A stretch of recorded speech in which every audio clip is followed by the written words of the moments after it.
এই কনসাৰ্ন ফৰ্মখন কিয় আমি সাবমিট কৰিবলৈ লাগে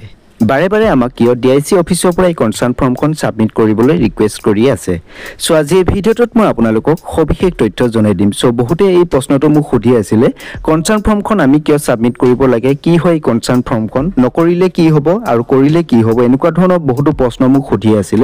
সো আজি এই ভিডিঅ'টোৰ জৰিয়তে মই আপোনালোকক জনাই দিম এই ফৰ্মখন কিয় আপোনালোকে সাবমিট কৰিবলৈ লাগে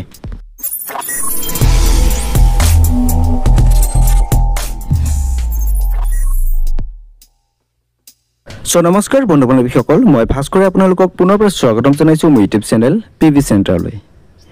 এই কনসাৰ্ন ফৰ্মখন আপোনালোকে সাবমিট কৰাটো বাধ্যতামূলক যদি আপোনালোকে সাবমিট নকৰে বা নকৰো বুলি ভাবি আছে তেতিয়াহলে আপোনালোকে এই আঁচনিটোৰ পৰা বাদ পৰিব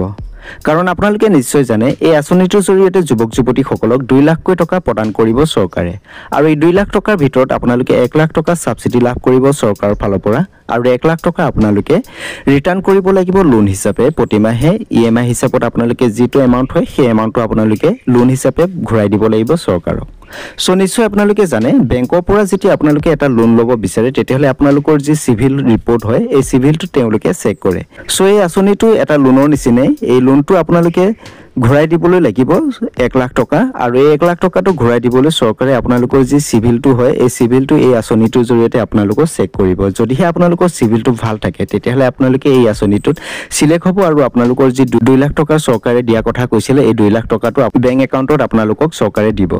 সো আপোনালোকৰ যি কনসাৰ্ন ফৰ্ম এই কনসাৰ্ন ফৰ্মখন সাবমিট কৰাটো অতি বাধ্যতামূলক যদি আপোনালোকে কনসাৰ্ন ফৰ্মখন সাবমিট নকৰে তেতিয়াহলে আপোনালোকৰ যি সিভিল ৰিপৰ্ট হয় এই সিভিলটো চৰকাৰে চেক কৰিব নোৱাৰিব আৰু আপোনালোকে এই আঁচনিটোৰ পৰা বাদ পৰি ৰব সো আপোনালোকে যদি এতিয়ালৈকে কনসাৰ্ন ফৰ্মখন সাবমিট কৰা নাই তেতিয়াহলে আপোনালোকে কনসাৰ্ন ফৰ্মখন সাবমিট কৰি লওক মই আপোনালোকক পুনৰবাৰ ৰিকুৱেষ্ট কৰিছো যদি কনসাৰ্ন ফৰ্মখন আপোনালোকে সাবমিট নকৰে তেতিয়াহলে আপোনালোকে এই আঁচনিটোৰ পৰা বাদ পৰি ৰব সো মোক বহুতে খুৰি আছিল সিভিল স্কোৰটো কেনেকৈ চেক কৰিব পাৰি সো ফাৰ্স্ট টাইম আপোনালোকে নিজৰ মোবাইলৰ গুগল পেটো খুলি ল'ব গুগল পেটো খোলাৰ পিছত ঠিক এনেকুৱা ধৰণৰ এটা ইন্টাৰফেস আহিব একেবাৰে স্ক্ৰল ডাউন কৰিব তললৈ স্ক্ৰল ডাউন কৰাৰ পিছত ইয়াত আপোনালোকে দেখা পাব check your CIBIL score for free so ইয়াত ক্লিক কৰিব ইয়াত ক্লিক কৰাৰ লগে লগে আপোনালোকৰ সন্মুখত ৰেন্ডমলি এটা কোৱেশ্চন সুধিব সো ইয়াত আপোনালোকে যিকোনো ধৰণৰ এনসাৰ দিব পাৰে এনসাৰ দিয়াৰ পিছত ইয়াত আপোনালোকে লেটস গড আপোনালোকে ক্লিক কৰিব ক্লিক কৰাৰ পিছত ইয়াত আপোনালোকৰ ফাৰ্স্ট নেম আৰু লাষ্ট নেমটো দিব যেটো নাম আপোনালোকৰ